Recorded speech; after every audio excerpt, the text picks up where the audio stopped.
우리 통합 측 신학이 윤석열 탄핵입니까?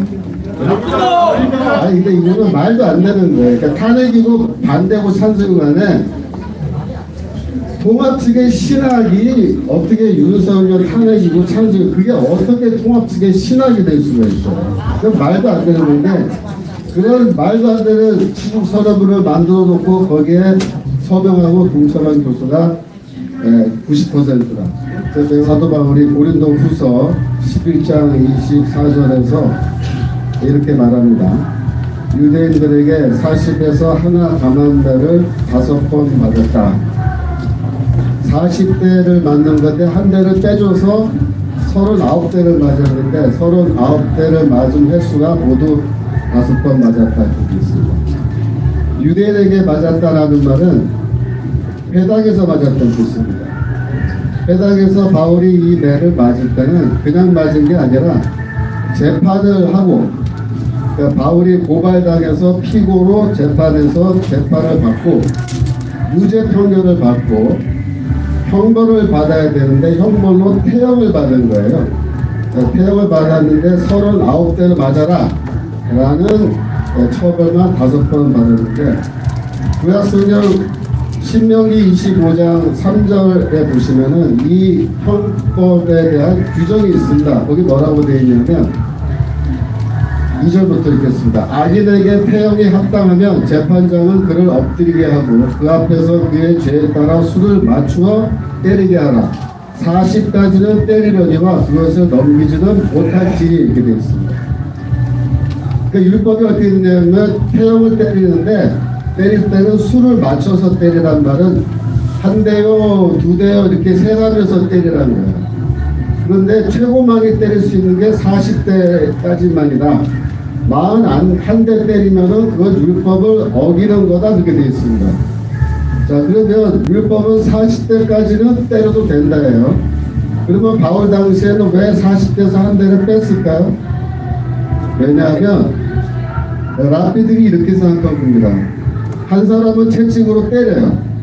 그럼 한 사람은 회당에서 숫자는 3개 되어 있습니다. 한 대요, 2대요. 이게 미슈나에 읽으면은 미슈나에 이 채찍으로 때리는 규정이 자세하게 나와 있어요. 근데 이 세는 사람이 8대요, 9대 이렇게 세다가 딴 생각을 할 수가 있어. 오늘 저녁에 밥 뭐 해 먹지? 뭐 이렇게 딴 생각하다가 10대요 해야 되는데 9대요 한 거예요. 9대요. 그러면 한 대를 잘못 센 거잖아요. 그러면 그 상태에서 40대 때리면 어떻게 될까요? 41대를 맞는 거예요. 그러면 41대 때리면 율법을 어기는 겁니다. 그래서 인간이 이 매를 때리다가도 실수를 할 수 있기 때문에 회당에서는 처음부터 그 당시에 한 대를 빼고 때리는 거예요. 실수로 한 대 더 때려도 40대 맞은 거니까 이건 율법을 안 어기는 거다. 이게 무슨 말이냐면 그 당시에 유대교에서는 재판을 어색으로 회당에서 했어. 회당에서 하는데 이 회당이 재판으로 모일 때는 우리는 절대로 법을 어기지 않겠다라는 이 재판정은 뭐예요? 법을 어긴 사람들 데려다가 재판에서 형벌 주면 되잖아요. 그런데 이 재판정의 재판관이나 법원이 법을 어기면 되겠습니까? 안 된다는 거예요. 그래서 유대교에서는 우리는 절대로 실수로라도 율법을 어기면 안 되기 때문에 한 대 빼고 시작해요. 39대까지만 때린 거예요. 무슨 말인지 아시겠죠? 그런데 이렇게 유대교에서 철저하게 법원은 뭐 한다? 율법을 지킨다. 그리고 신명기 25장 그 1절에 보시면은 어떻게 되어 있냐면 사람들 사이에 시비가 생겨 재판을 청하면 재판장은 그들을 재판하여 의인은 의롭다 하고 악인은 정죄할 것이며 그랬습니다.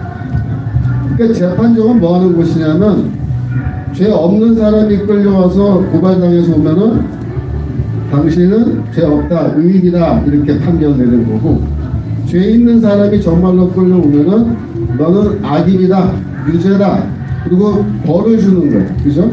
이렇게 할 때 재판관들은 어떻게 하는 거냐? 우리도 역시 법을 철저하게 지킨다는 재판관들 거죠. 재판관들은 막 맨날 법을 어기면서 여기 와서는 법복 입고 이렇게 앉아가지고 너는 죄인이요 너는 의인이요 이렇게 하면 안 된다는 거죠.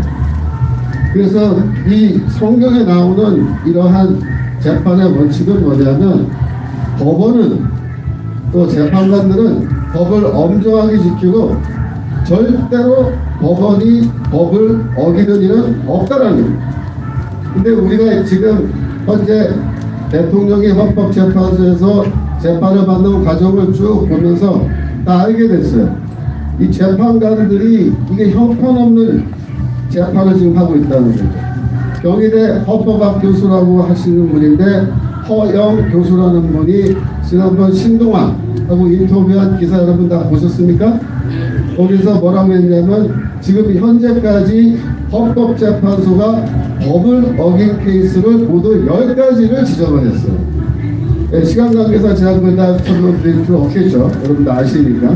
그럼 무슨 뜻이냐면은 지금 헌법재판소가 법을 엄정하게 지켜야 되는 우리나라 최고의 법정인데 이놈들이 법을 지키지 않으면서 엉터리로 지금 불법적으로 재판을 진행하고 있다는 거예요.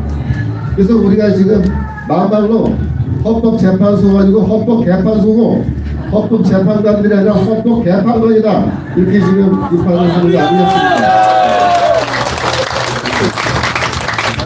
이 대통령의 방어권을 보장하지 않는데 심지어 초시계를 갖다 놓고 초시계 갖다 놓고 이걸 눌러놓고 재판을 하는 거예요. 여러분 이게 말이 됩니까? 네. 여러분 사도행전 7장에 보시면 스데반이 재판을 받는 장면이 나와요. 스데반이 산헤드린에 그죠? 예루살렘의 유대교 최고 법정입니다.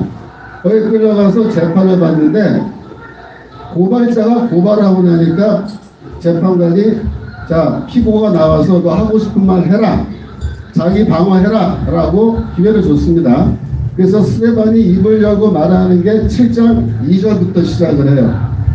몇 절까지 하냐면 56절까지가 스데반의 설교라고 말하지만 사실은 설교라기보다는 법정에서 자기 방어를 하기 위한 자기 변호입니다.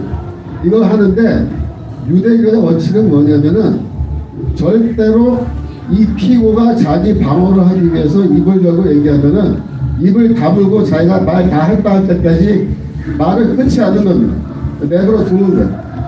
그래서 심지어 스데반이 뭐라고 얘기하냐면 사람의 손으로 지은 저곳에 하나님이 계시지 않다 그랬어요. 예루살렘 성전에 하나님 계시지 않다. 유대인이 이 얘기를 어쨌어 유대교 최고법정에서 했는데 그 말을 했는데도 제지하지 않았습니다. 자기 돈으로 하게 그냥 내버려 뒀어요.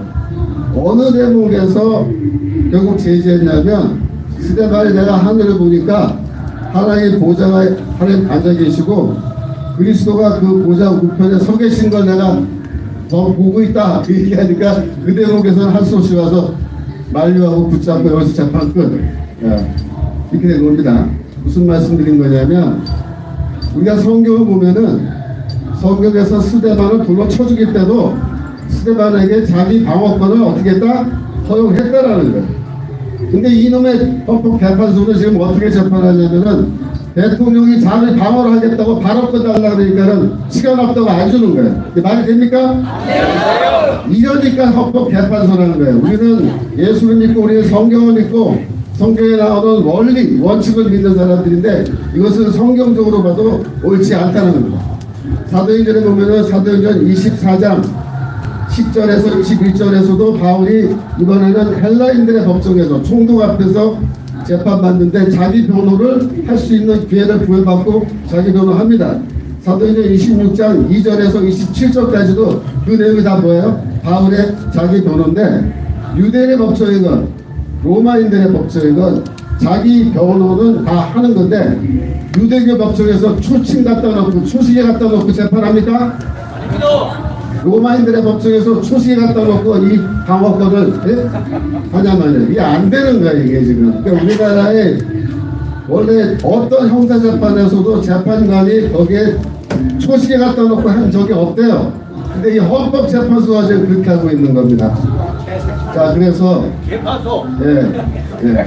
이게 무슨 뜻이냐 이렇게 해석을 해야 되는데, 그 뜻은 뭐냐면 지금 여러분이 아다시피 헌법재판소의 우리법연구회, 국제인권법연구회 소속의 이 재판관들은 무조건 탄핵 인용을 하기 위해서 이를 악물고 지금 재판을 끌고 가는데, 과연 재판 결과가 6명의 탄핵 인용으로 나올 것이냐, 아니면 5명 탄핵 인용한다고 그러고 3명은 반대해서 결국 탄핵이 기각될 것이냐, 지금 그 기로에 서 있는데, 만약에 여러분들이 저에게 네가 보기에는 어떨 것 같냐 이렇게 물어보신다면 저는 60% 대 40%. 60%는 뭐냐면 아멘하지 마시고 60%의 탄핵 인용 가능성과 기각될 가능성은 저는 40%. 지금 현재로서는, 즉 다시 말해서 저는 개인적으로 탄핵이 인용되는 방향으로 가고 있다라는 쪽에 저는 더 가능성이 크다고 봅니다. 그래서 우리가 아직까지는 안심하는 것은 절대로 안 되고, 3월 중순경에 이제 결과를 발표한다고 하니 우리에게는 아직 시간이 좀 더 있고, 이 기간 동안에 우리가 국민들이 정말로 이 대통령 탄핵을 반대한다라는 그런 의사표현을 확실하고 강력하게 해서 헌법재판소에 있는 이 사람들, 나머지 4명, 그 사람들이 국민의 뜻을 존중하는 그런 판결을 내리기를 간절히 소원합니다.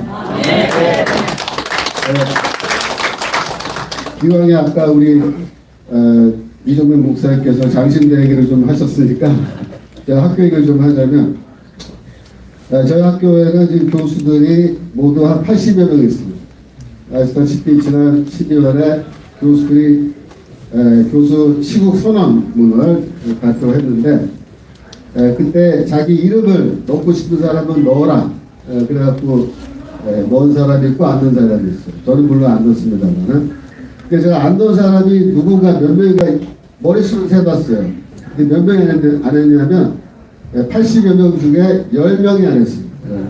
저를 포함해서 10명이 안 했는데, 누가 안 했다 보니까 교회음악과 교수들 중에 3명이 안 했어요. 그러니까 교음과 교수들이 조금 그래도 정치적으로 보수의 분들이 계시는 거고, 그 다음에 교양학은 뭐 영어, 독어, 뭐 이렇게 철학, 일본 인문학 가르치는 교수들이 3명이 안 했고, 그 다음에 제가 안 했고, 뭐 구약의 교수 1명이 안 했고, 나머지 2명은 왜 안 했나 보니까 아마도 연구학이라서 미처 연락을 못 받아서 안 한 게 아닌가. 무슨 이 말씀 무슨 말이냐면, 전체 교수 중에 90%가 탄핵 찬성이고 10% 정도가 반대인데, 이번에 그 시국 소망문을 읽어보면은 뭐라고 되어 있냐면은, 우리 통합 측의 신학은 이게 되어 있어요. 우리 통합 측의 신학은 윤석열 탄핵이다. 우리 통합 측 신학이 윤석열 탄핵입니까?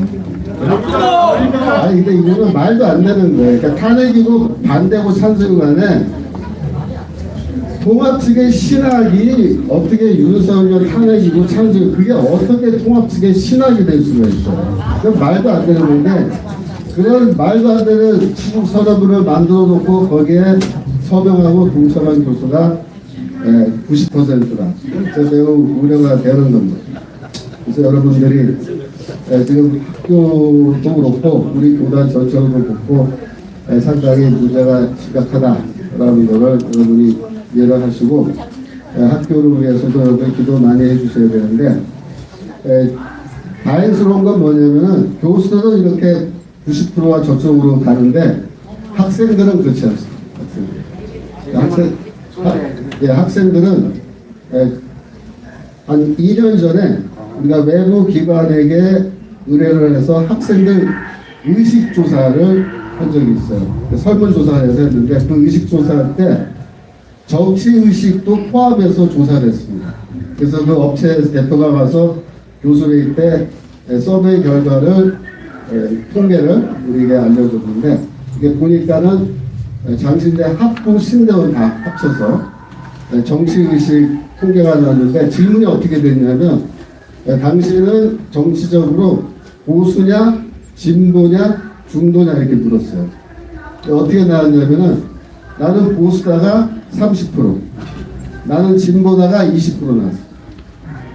그리고 나는 중도다가 50% 나왔습니다.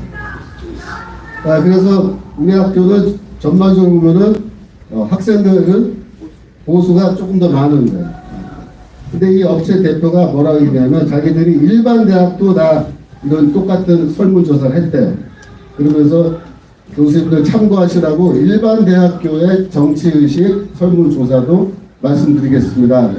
일반 대학, 예를 들어서 뭐 우리 학교 옆에 있는 건국대학교 같은데 그런 데를 하면은 똑같은 연령층인데 결과가 어떻게 나오냐면 나는 보수다가 30, 나는 진보다가 30, 나는 중도가 40이 나옵니다. 그러니까 일반 대학은 반반이에요, 반반. 근데 장신대는 반보다 조금 더 보수가 많다. 그게 2년 전 통계입니다. 그런데 우리 학교 학생들이 새로운 변화는 뭐냐면 이번에 교수님들이 시국선언을 하니까 장신대 홈페이지에 들어가서 어떤 학생이 그걸 비판하는 글을 썼어요.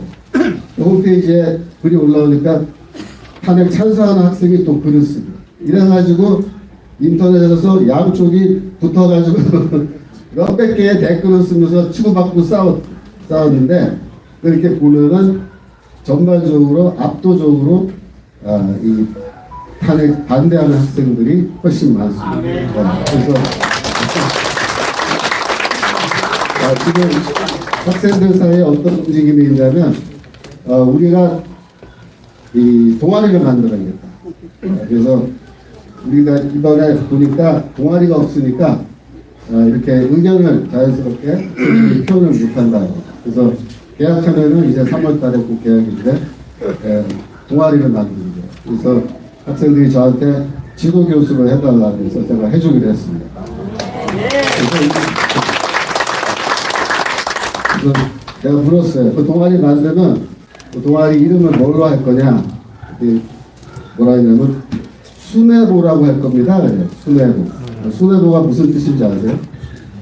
순수, 애국, 보수. 합쳐서 순애보. 그래서 순애보라는 동아리가 아마도 3월 초에, 3월 말경에 이제 결성이 될 것 같은데 학생들이 지금 많은 회원들을 모집하고 그렇게 해서 앞으로는 장신대에서 만약에 교수님들이 이렇게 시국선언도 발표하면은 학생들이 이제 대잡으로 써가지고 거의 반박하는 대잡으로 딱 붙이겠다고 좀 겨루고 있어요. 여러분들이 많이 기도해 주시고 협조해 주시기 감사드리겠습니다. 이상입니다.